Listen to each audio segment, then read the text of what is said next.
Well, Matt Lloyd, welcome to the film room. Thank you. Thanks for having me. I would be remiss too. We're here to talk, about Rob Dillingham and Terrence Shannon Jr. But I would be remiss if I didn't congratulate you on your promotion. Oh, thank you very much.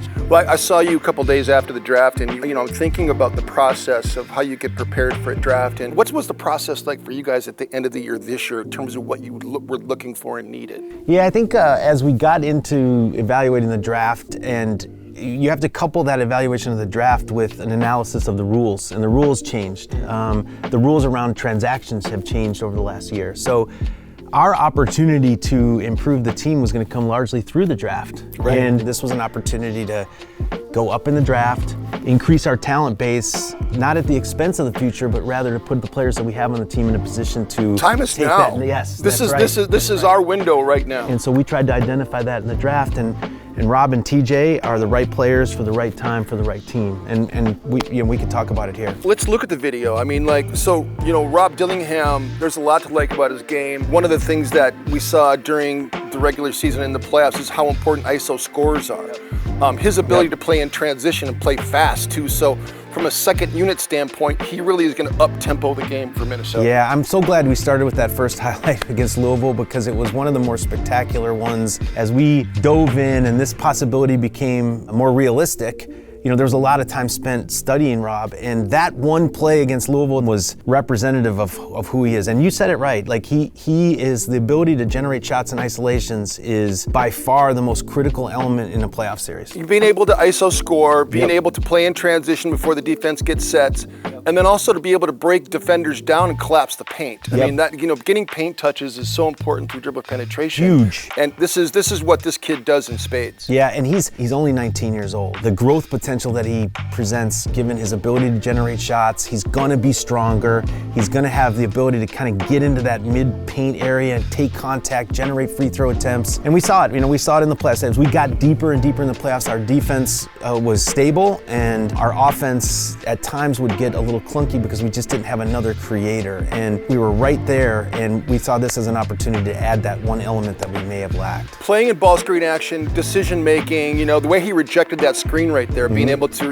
read the situation. He decided to, to go away from the pressure and then create shots for himself. I like the fact that he has a mid-range game too. Absolutely. You can't always get to the rim, Matt, and Absolutely. And sometimes you don't want to settle for the long two, but you can get into a mid-range and get the floater going. He's got all of that part of his game as well. Yeah, in the playoffs, when the defenses start to adjust, they are trying to take away what? They're trying to take away the rim, and they're trying to take away threes. So if you are an accomplished and high percentage mid-range player, you have an advantage. And this guy can get to the free throw line, he can get to the 15-foot area, and he's gonna be an above average shooter from that range, and the defenses, they surrender that in the playoffs. So that's one of the more exciting pieces about him, and it's not just his scoring, it's gonna be his playmaking too. That was an element of his game I think it's been a little bit underrated, is his playmaking in pick and rolls and stuff. He's just he'll be terrifying to the defense because they're not gonna be able to drop on him. He'll just pull up and make a shot, and then eventually he's gonna get to the basket. He's gonna have vision to kick out to three-point shooters.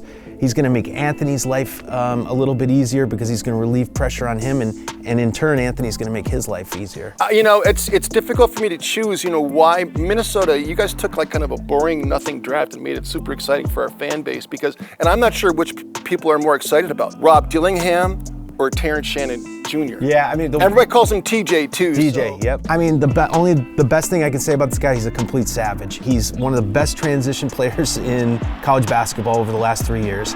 He's 6'7", 224 as a rookie. His defensive potential is enormous because of his switchability and his strength and size, and he's just a terror when he gets in the open floor. He's someone to be excited about. I had a bunch of Big Ten coaches texting me saying that we got the player of the draft, that we stole somebody here. So the Big Ten tournament that was here at Target Center. He was incredible in the Big Ten tournament. Unbelievable. He was incredible. Yeah. I was there, and I got to see him play twice at the Big Ten tournament. He was amazing. So he's right here, we see the grab and go.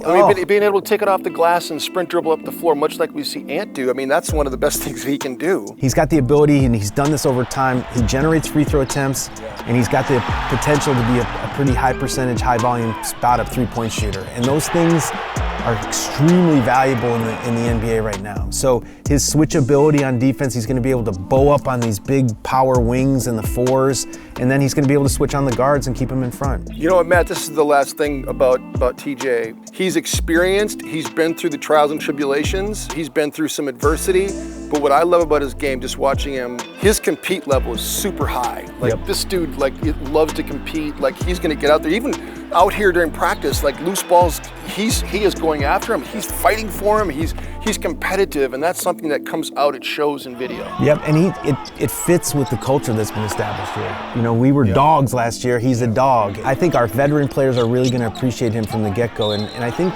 it's you mentioned his age, it's so indicative of the best players in the draft, and the best players 3 years from now in the draft are generally the young ones, but there's something to be said for a guy like TJ that's produced so much in college, he's gotten better every single year, and can come in and play for a team like us. You said it earlier, the time is now, and we have the possibility of cycling him in quicker than most because of his maturity, physical and mental maturity. Well, on behalf of Timberwolves Nation, it's so exciting to what we're building here and what you guys have been able to do and the magic that you've been able to create through this draft and building all the excitement. The fact that so many pundits after the fact, they were all saying that Minnesota won the draft. And you know, I know it was a 2-day process, and I know that was a bit of a different kind of thing having to be 2-day, but I want to thank you guys for all the hard work, Matt. You guys do a great job, and it's such a pleasure to work with you guys each and every day, and the culture that we're building here, it's really exciting. Oh, I so appreciate it, Jim. Thanks for everything.